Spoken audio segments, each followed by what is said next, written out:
sejam todos bem-vindos.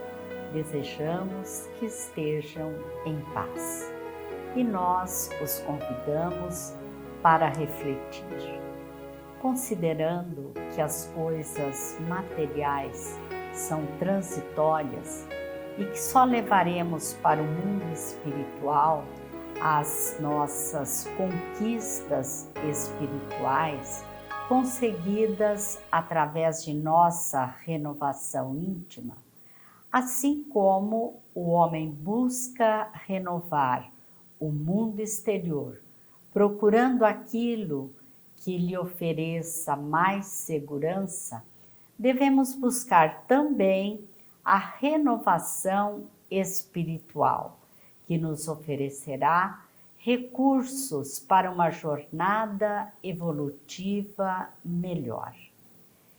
Existe um roteiro para essa conquista? Marcelo Ceneda, palestrante espírita da cidade de Londrina, está conosco para nos ajudar nessas reflexões. Olá, Marcelo. Que alegria ter você no programa hoje. Olá, Ivone. Olá a todos. A alegria é toda minha. Muito obrigado pela oportunidade. Muito obrigada a você.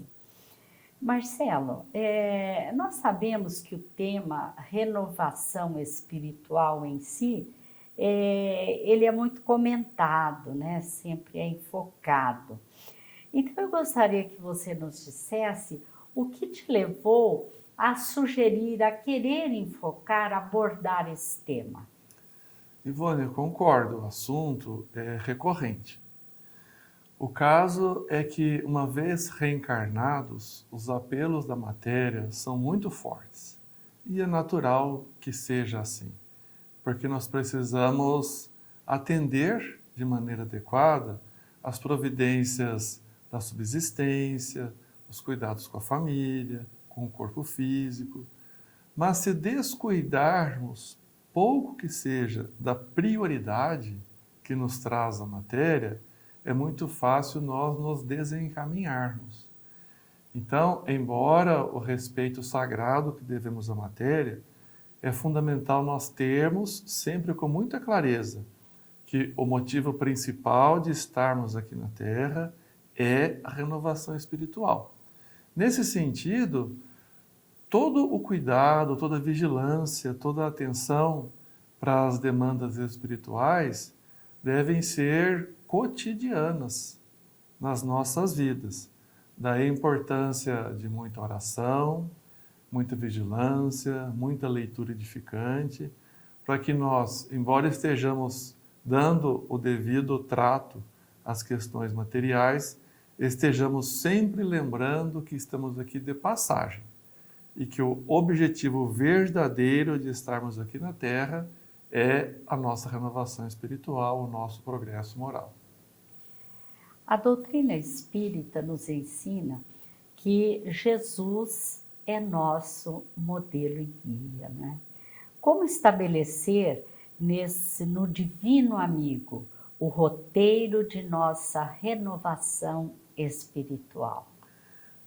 Ivone, tudo na vida de Jesus nos convida a essa renovação. A maneira como ele falava com as pessoas, como ele lidava com as provocações dos fariseus, como ele ensinava com bondade, com serenidade, tudo nos convida a deixarmos de lado o nosso modelo convencional de carregar o fardo do mundo para buscarmos a leveza do fardo dele. Se formos, por exemplo, analisar como foi a abordagem de Jesus com os apóstolos, a renovação se faz em cada momento. Gesiel renovou-se em Estevão, ampliando os conceitos de Moisés para a abordagem amorosa que Jesus veio trazer. Saulo, que sempre foi uma personalidade muito vigorosa, muito determinada, enquanto tribuno do templo israelita, renovou-se em Jesus às portas de Damasco para entender a verdadeira missão do Messias não como um dominador transitório do mundo, mas como um libertador das nossas consciências para a eternidade. Maria de Magdala, mulher que tinha uma conduta equivocada à época, renovou-se ao contato de Jesus, compreendendo qual era a verdadeira essência do amor, que até então ela nunca havia encontrado, embora os seus vários companheiros. Então, toda a passagem de Jesus aqui pela terra, todas as referências, são um convite constante para que nós nos renovemos, para que nós compreendamos que a essência nossa é a vida espiritual.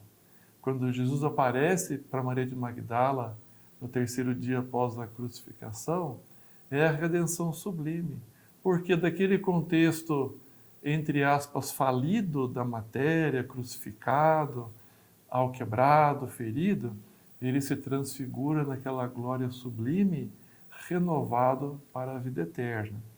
Cada passagem, cada diálogo, cada ensinamento, cada olhar de Jesus, que pelo Novo Testamento nós consigamos vislumbrar, é um convite constante para que nós também nos renovemos. Impressionante, né? Quem o encontrava, quem o conhecia, modificava-se, né? Exatamente. E acho que é esse o convite que nós recebemos também. Mas, Marcelo, como que nós podemos estabelecer na prática o conceito de renovação? Ivone, tem um aspecto fundamental que concorre também para o nosso aprendizado da humildade, é a aceitação de que a nossa jornada é composta por ciclos. Normalmente, a gente gosta muito, e até falamos assim, quando tudo está bem, né, naqueles momentos em que as contas estão pagas, que a família está em paz, estamos de férias na praia, a gente fala até de maneira meio desavisada, a vida podia ficar sempre assim. Na verdade, não poderia, porque seria uma estagnação. Mas o fato é que Deus estabeleceu para nós o progresso através de ciclos. Há ciclos que realmente são desafiadores, são difíceis e vão passar. Como Chico dizia, né? Tudo nesta vida passa, isso também vai passar. E há ciclos bons que também vão passar, porque é importante que haja o processo de renovação. Então, se nós aceitarmos que a vida é composta por ciclos e que se nós estivermos fazendo bom uso do livre-arbítrio, mesmo um ciclo bom que será concluído, dará oportunidade para um novo ciclo que também será bom, desde que nós estejamos fazendo bom uso da liberdade de escolha. Se nós agimos, né, com esta aceitação, com esta resiliência, nós vamos compreender que a renovação se faz presente em tudo na vida. É um mecanismo estabelecido por Deus e vamos nos pacificar. Então, na prática, a proposta de renovação espiritual é o entendimento dos ciclos que fazem parte, o ciclo biológico do nosso corpo físico, que biologicamente, naturalmente, se encaminha para a decrepitude, mas isso concorre para a nossa renovação espiritual, para o retorno à verdadeira pátria. Os ciclos familiares são crianças que nascem, são outros que partem. E essa aceitação nos prepara, nos capacita para guardarmos a resignação e procurarmos fazer a cada dia o que estiver ao nosso alcance.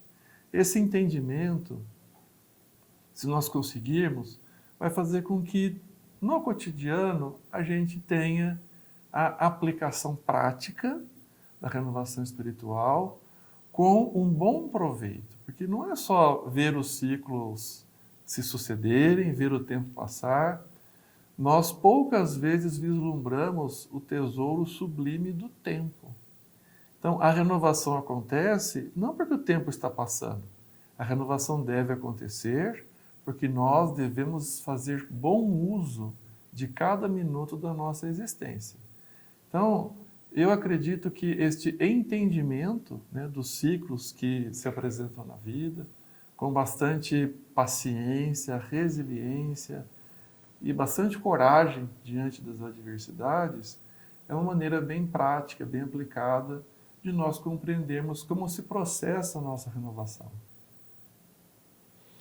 Marcelo, por mais que entendamos a necessidade da renovação espiritual, é comum um sentimento de frustração pelo fato de ainda cometermos erros, não é? Como lidar com as nossas decepções diante das nossas quedas morais? Ivone, eu acredito ser fundamental nós fazermos as pazes com as nossas falhas morais e compreendermos que vamos errar. É diferente compreender e justificar. Somente o bem é justificável, né? Agora, os erros farão parte da nossa jornada até o instante em que nós formos espíritos puros. Enquanto nós estivermos na trajetória evolutiva, estivermos na aquisição das virtudes, nós temos que compreender que vamos errar. O espírito puro não erra mais, mas nós ainda não somos. Seremos um dia. Então nós precisamos fazer as pazes com os nossos erros, com as nossas más tendências, porque só a partir da identificação dos nossos vícios de caráter, dos nossos pendores, é que a gente vai poder trabalhá-los. Então, o processo de renovação espiritual passa pelas nossas experiências equivocadas. A questão é, quando nós nos identificarmos em erro, nós reconhecermos, errei. Assumirmos a responsabilidade e tratarmos de como será possível melhorar, amenizar, mitigar o desafio. Às vezes é o caso de pedir desculpas, às vezes é o caso de uma reparação física, alguma questão material. Às vezes não temos oportunidade, mas em pensamento e orações podemos trabalhar para isso. Então nós temos que aceitar que os erros fazem parte, temos que ser responsáveis pelos atos, mas é muito importante evitar culpa e remorso, porque esses são sentimentos que nos imobilizam. E muitas vezes desperdiçamos tempo precioso nos sentindo incapazes de sermos úteis em função dos nossos erros. E como conversávamos recentemente, é comovedor, é sublime constatar que Deus nos aceita para o trabalho no bem do jeito que nós somos hoje. É só analisarmos como foi a conduta dos apóstolos e vamos ver que Jesus convidou para as primeiras divulgações do Evangelho pessoas que também cometiam erros, né?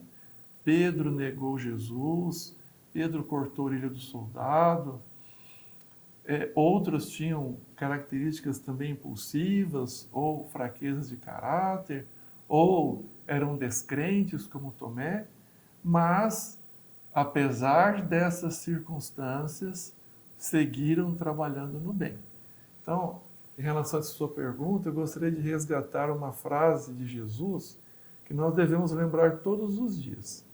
Aquele que perseverar até o fim será salvo.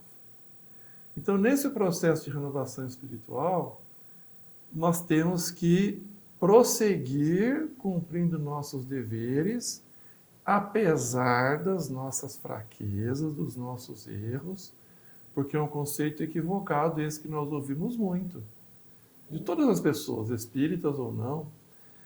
Primeiro eu tenho que evoluir um pouco, depois eu vou me candidatar ao bem.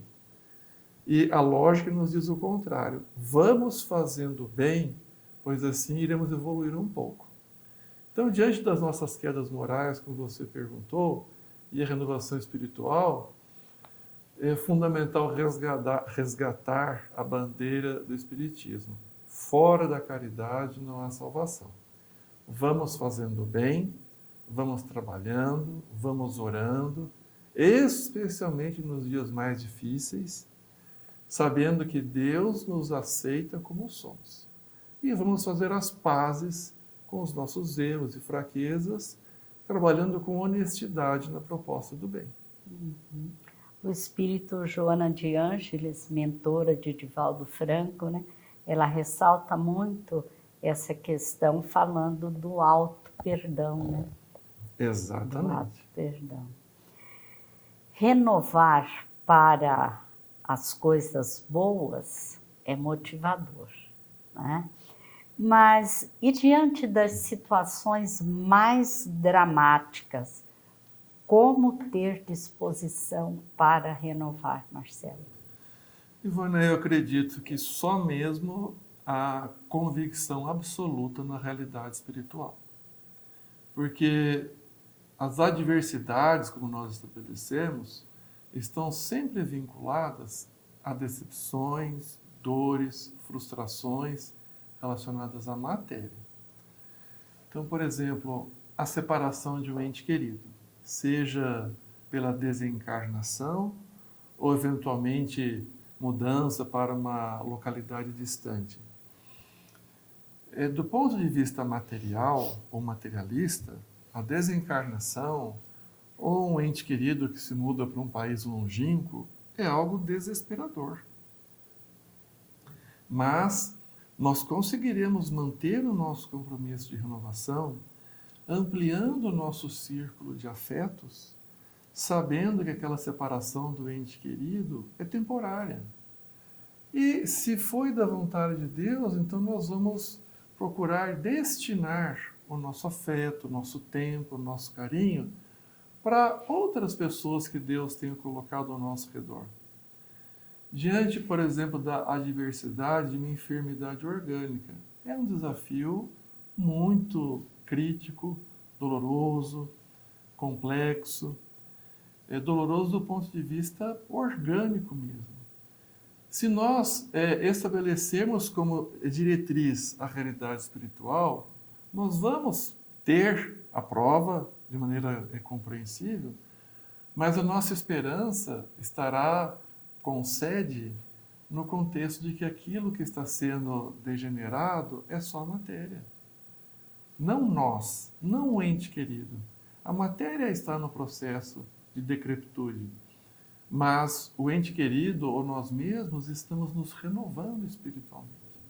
Diante, por exemplo, de uma dificuldade severa do ponto de vista material, é difícil mesmo, é comprometedor, mas nós vamos ponderar sob a ótica espiritual que estaremos possivelmente na prova da humildade, na prova da resiliência, sabendo que naquele momento Deus nos convida à renovação de virtudes necessárias ao processo evolutivo. Então, nas horas mais críticas da nossa jornada, se nós tivermos como diretriz principal a realidade espiritual, é o fardo leve que Jesus nos convida. Não tire de nós o desafio, mas torna o cenário muito mais suave. Que bom, Marcelo, que você nos trouxe essas reflexões tão importantes para nós, né? Porque realmente é de se considerar sempre que nós somos espíritos, né? Estamos em um corpo. E esta frase que você se lembrou, aquele que perseverar até o fim vencerá, né? Ela deve estar sempre presente em nossa vida, né? Nós agradecemos imensamente a sua presença no programa e que Jesus te abençoe sempre, Marcelo. A todos nós, muito obrigado. Muito obrigada. Valeu a pena ouvirmos Marcelo, né? Agradecemos a todos vocês que estão nos assistindo Esperamos estar juntos em outros programas e lhes desejamos muita paz.